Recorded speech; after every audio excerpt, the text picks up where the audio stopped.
IVF చికిత్సలో 25% భారీ discount. Andro Max advanced male infertility centre. So గురుకుండే వాళ్ళలో హార్ట్ అటాక్స్ వచ్చే ఛాన్స్ ఎంతవరకు ఉంటుందంట? డెఫినెట్గా అండి. ఎస్పెషలీ మనం చూసినట్లయితే చాలామంది సెలబ్రిటీసే పేపర్లోకి వస్తారు, నాన్ సెలబ్రిటీస్లో కూడా జరుగుతూ ఉంటుంది. ఎర్లీ మార్నింగ్ అవర్స్లో సివియర్ హార్ట్ అటాక్ వచ్చి చనిపోయిన వాళ్ళు కూడా చాలా ఉన్నారన్నమాట. దాన్ని మ్యాసివ్ హార్ట్ అటాక్ అంటాం. ఎస్పెషలీ ఏమవుతుందంటే ఎవరైతే బాగా ఒబేస్గా ఉంటారో, స్నోరింగ్ ఉంటుంది, అబ్స్ట్రక్టివ్ స్లీప్ యాప్నే సిండ్రోమ్, వాళ్ళకి ఏమవుతుందంటే ఎస్పెషల్లీ డీప్ స్లీప్లో పోంగులోనే ఆల్రెడీ వాళ్ళకి హార్ట్ కూడా పెద్ద సైజు ఉంటుంది. Different reasons, long standing snoring నుంచి కానీ, లేదా ఒబేసిటీ నుంచి కానీ, బిగ్ బాడీ నుంచి కానీ వాళ్ళకి కార్డియాక్ హైపర్ట్రోఫీ కూడా ఉండే అవకాశం ఉంటుంది. ఇలా ఎవరికైతే ఈ సివియర్ స్నోరింగ్ ఉండి, స్లీప్ డిస్టర్బెన్స్ ఉండి, ఒబేసిటీ ఉంటారో వాళ్ళు ఎర్లీ మార్నింగ్ హార్ట్ అటాక్స్ వచ్చే అవకాశం ఉంటుంది. అది కూడా మ్యాసివ్ హార్ట్ అటాక్స్ వస్తే వాళ్ళు హాస్పిటల్కి వెళ్ళిపోయేటప్పుడు చనిపోయారని చాలామంది అంటుంటారు. సో ఇది చాలా డేంజరస్ అన్నమాట. ఎస్పెషలీ ఒబేస్ పేషెంట్లో, అది కూడా ఆల్కహాల్ తీసుకునే వాళ్ళల్లో, స్మోకింగ్ చేసే వాళ్ళు ఈ మ్యాసివ్ హార్ట్ అటాక్స్ వచ్చే అవకాశం ఉంటుందన్నమాట. ఓకే.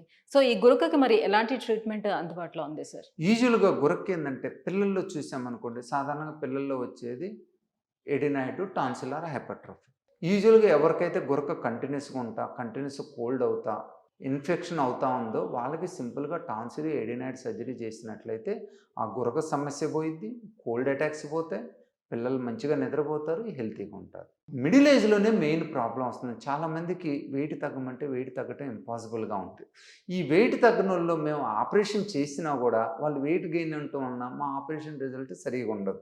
బేసిక్గా ఏంటంటే ఏదైతే మన మెడ నిండా టిష్యూస్ వస్తాయో మేమేం చేస్తాం, ఎవరికైతే తగ్గదో వాళ్ళకి ఆ టిష్యూస్ రెడ్యూస్ చేస్తాం, మళ్ళీ ఓపెన్ చేస్తాం. వాళ్ళు మళ్ళీ వెయిట్ పెరిగారు అనుకోండి, మళ్ళీ గురక వస్తుంది. చాలామంది అంటుంటారు, సార్ మేము ఆపరేషన్ చేయించుకున్నాము, గురక్కి మళ్ళీ గురక వస్తుందని. బేసిక్ రీజన్ ఇదనమాట. వాళ్ళు ఏంటంటే సరైన లైఫ్ స్టైల్ ఫాలో కాకుండా బేసిక్గా ఒబేసిటీని కంట్రోల్ చేసుకోవటం. ఒబేసిటీని కంట్రోల్ చేసుకొని రెగ్యులర్గా యోగా, ప్రాణాయామం చేసుకుంటా ఉన్నట్లయితే ఎక్కువ మందిలో ఒబేసిటీ తగ్గితే స్నోరింగ్ ప్రాబ్లం తగ్గిపోయింది మిడిల్ ఏజ్. అతి తక్కువ మందిలో ఉంటుంది. వాళ్ళకి ఏమంటామంటే ఎపిగ్లాటిక్ ప్రాబ్లం అంటాం, బేస్ టంగ్ ప్రాబ్లమ్స్ అంటాం, సమ్ పీపుల్ టాన్సిల్ ప్రాబ్లమ్స్ అంటాం.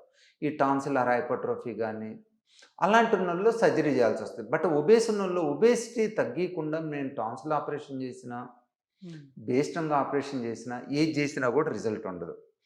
కానీ కొంతమంది ఉంటారు, కొంతమంది ఏంటంటే ఒబేసిటీ ఉన్నా కూడా సర్జరీకి వెళ్తారు.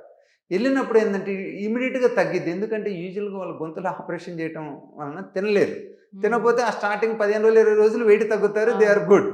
మళ్ళీ 1 నెల 2 నెలల తర్వాత వాళ్ళు మళ్ళీ ఫుడ్ ఎక్కువ తీసుకుంటా మళ్ళీ ఒబేసిటీకి వస్తారు, మళ్ళీ ప్రాబ్లం రికర్ అయ్యిద్ది అనమాట. That is the another point. So life style changes కూడా సర్జరీ తర్వాత చేసుకోవాలి. వెయిట్ పెరిగితే ఈ ప్రాబ్లం మళ్ళీ వస్తుంది.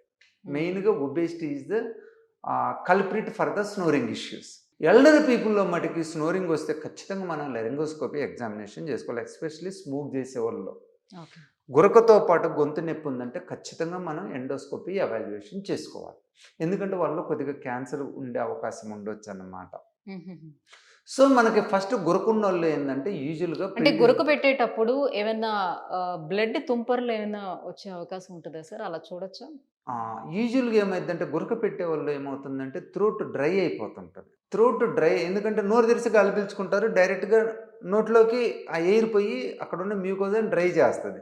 డ్రై చేసినప్పుడు మనకి ఇరిటేషన్ వచ్చేసి గట్టిగా క్యాకరిస్తారనమాట.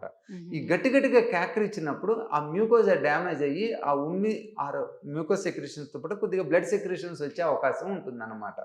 సో మెయిన్ అక్కడ రీజన్ ఏంటంటే forceful cleaning of the throat. ఆ డీహైడ్రేషన్ తోటి ఆ మ్యూకోజా ఎండిపోయింది, దాని మీద మనం గట్టి క్యాకరిచ్చినట్లయితే ఆ మ్యూకోజా రప్చర్ అక్కడ నుంచి బ్లడ్ స్టెయిన్లు వస్తాయి అన్నమాట. Right, thank you so much sir. So గురక అనేది ఎందుకు వస్తుంది, అది ఎంత ప్రమాదకరం, ఎలాంటి కేర్ తీసుకోవాలి, ఎటువంటి ట్రీట్మెంట్స్ అందుబాటులో ఉన్నాయి, ఈ విషయాలన్నీ తెలియజేసినందుకు థ్యాంక్ యూ సో మచ్.